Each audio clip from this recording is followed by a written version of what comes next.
Yo YouTube! This is my video for Friday the something of February.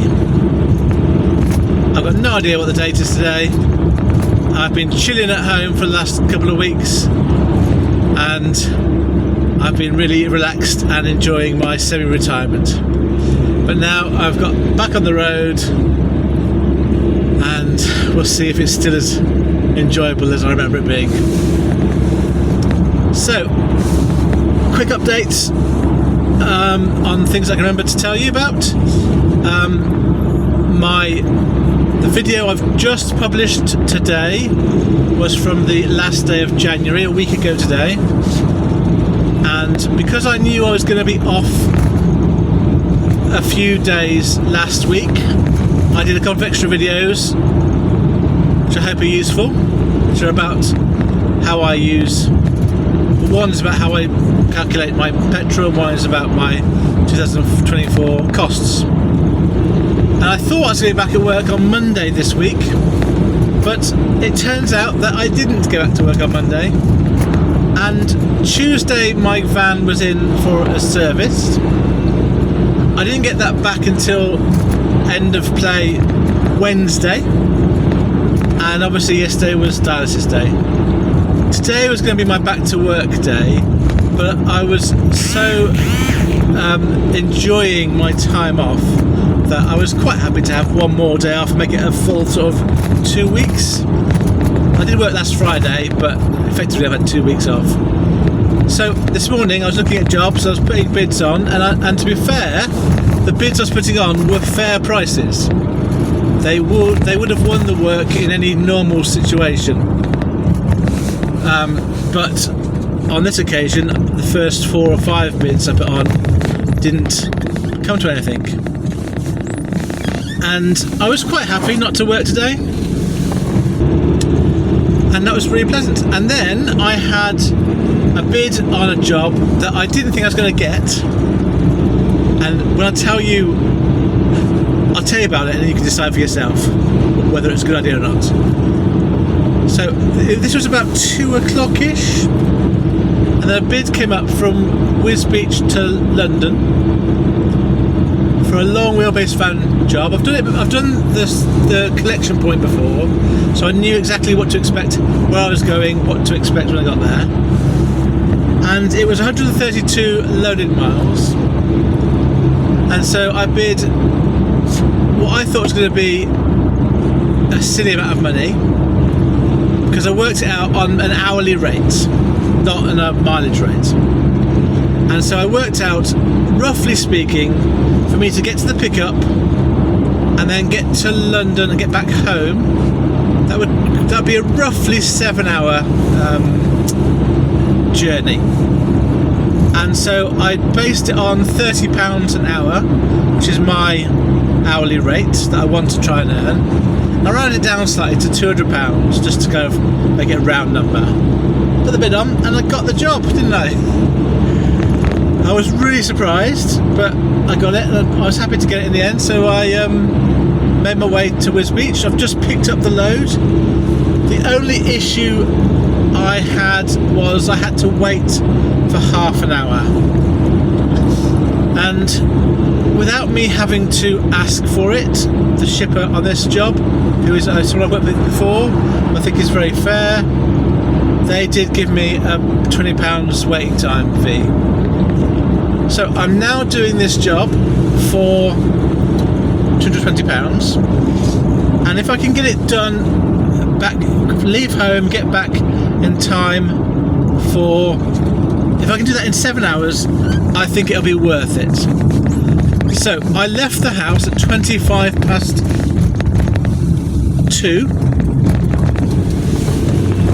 and so 7 hours would be effectively 9:30. So can I get home on a Friday doing a trip in and out of London? It's Redhill. I think Redhill's south of the river. I haven't double checked it, but I'm pretty sure it's going a bit further down. I haven't checked my routes yet, but I have checked my Google Maps, and it's saying from where I am now, from the pickup point, it's 2 3/4 hours. And there's no apparent delays. So I'm hopeful that I might make it into London before there's any, like after the main traffic. So I'm due to be there around about 7 o'clock at the delivery point, and we'll see if it proves to be the case. It would have been a very good idea, I think. If I get stuck for an hour or two, obviously it wouldn't have been. But at the moment, I'm reasonably optimistic that I've not made a big error of judgment. Also, so a couple of reasons why I like this job. I haven't been at work for a while, so it's good to get back on the road, which is good. It's feasibly, on the face of it, a nice paying job for basically half a day's work, effectively. Effectively, I'll be working the afternoon and evening, and it's one job, there and back, quite easy. And I'll be interested to know if this is something I should do again in the future, because obviously I'm wary that Friday afternoon going in and out of London is going to be busy, but I'm going to be getting there maybe at just the right time. So it's now 4 o'clock. I'm going to be not hitting London, outskirts of London, for at least another, I would say, 2 hours, maybe an hour and a half. So it's going to be 5:30, 6 o'clock before I get anywhere near sort of the outer ring road. So by then I'm hoping it's going to be clear, or clearer at least. And then coming back out, it should be pretty easy because it's going to be the evening, and there shouldn't be much delay coming out. I'm going to find out. That's the whole point. I'm going to find out. If this was a North London address, I'd be much more confident. But I think it's getting across the river that's going to be the issue for me. But I'm going to quick look at the map when I finish talking to you, and we'll find out which way I'm going at the moment. And the other thing I like about this job is I'm doing it really as a because I know the shipper. The shipper's grateful that I'm doing this job because he would have struggled to have got it covered otherwise. So I've kind of got myself a little favour in the bag with him, and so I'm hoping that that will pay off at some point in the future. So kind of doing someone a favour, and then hopefully you'll get a favour back. We'll see. That's a little point I wanted to add. I think that is a valid point though. So I have got a job for Monday.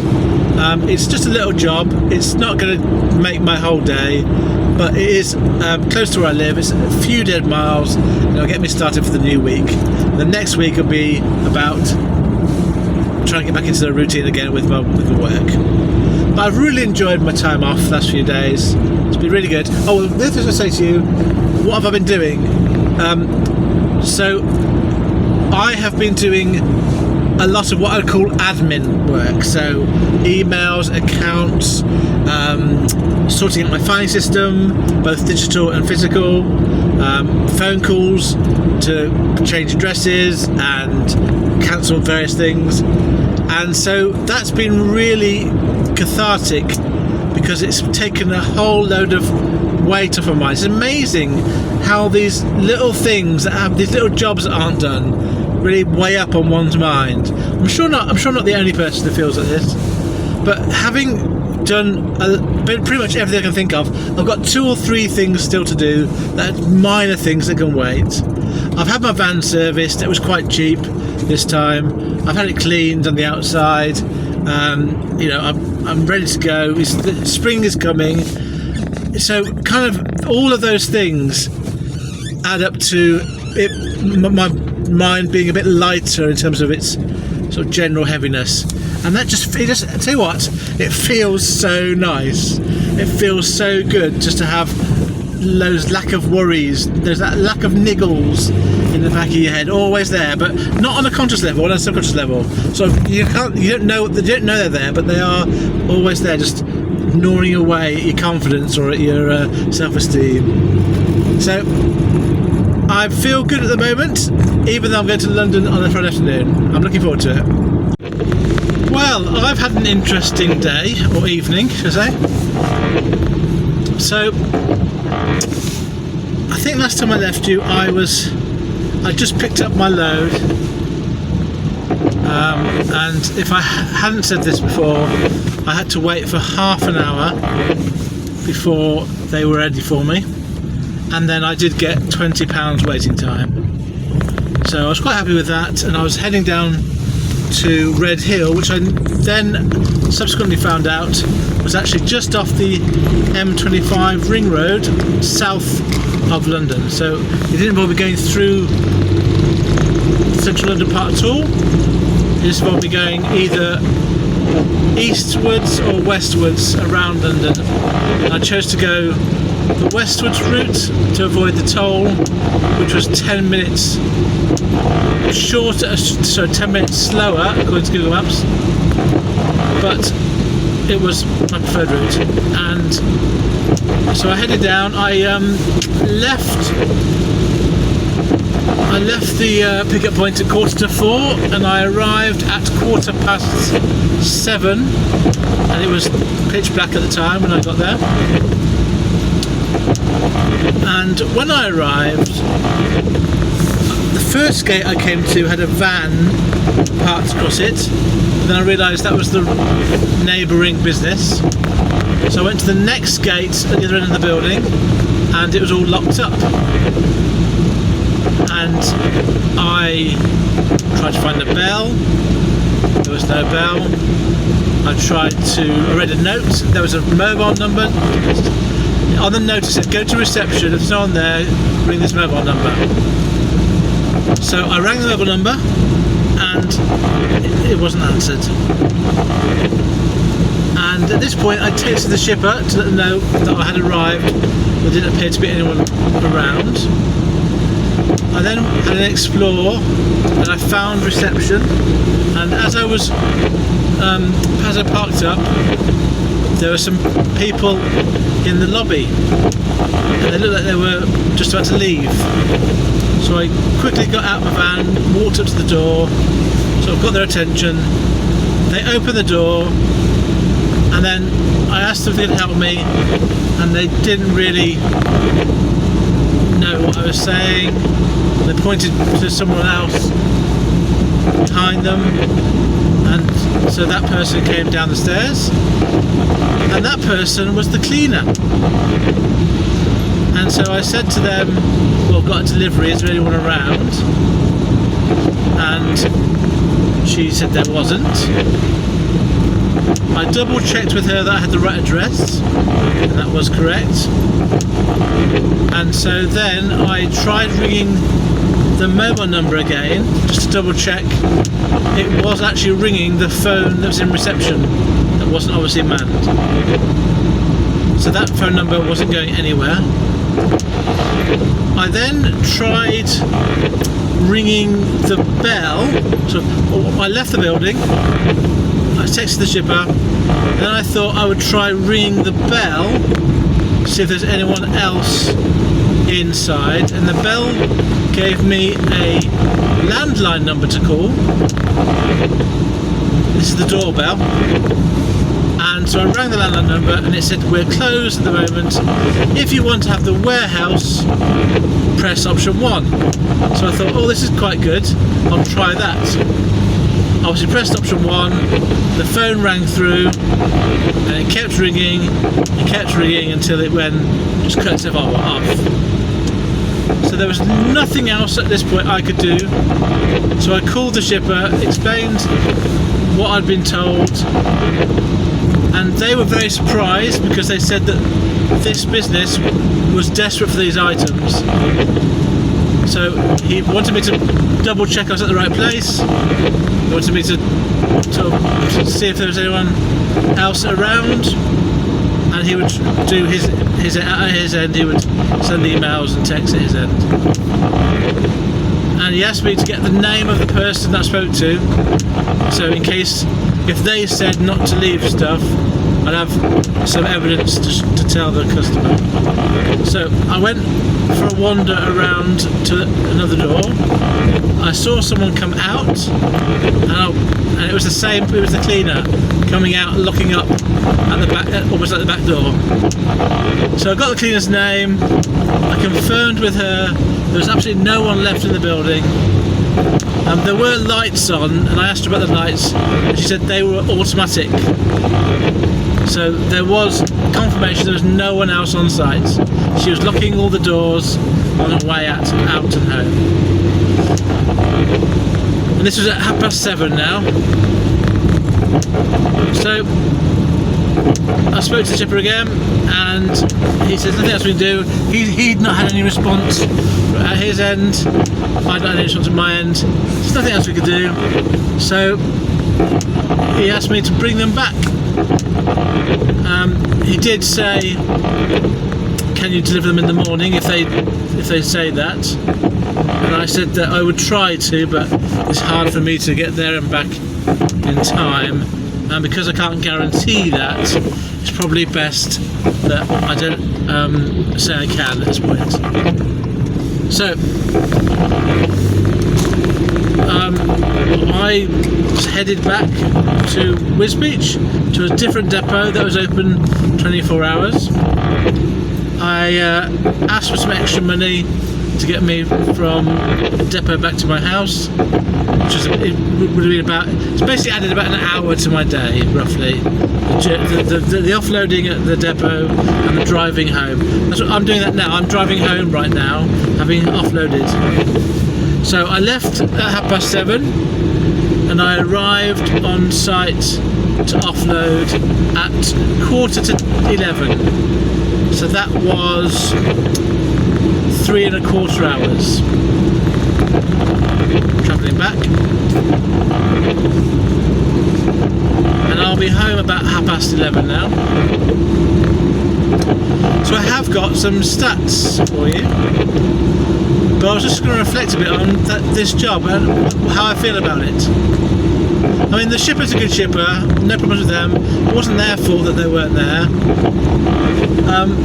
I don't know if the half-hour delay at the pickup was the problem. Whether I'd got there half an hour earlier, whether that would have been a difference.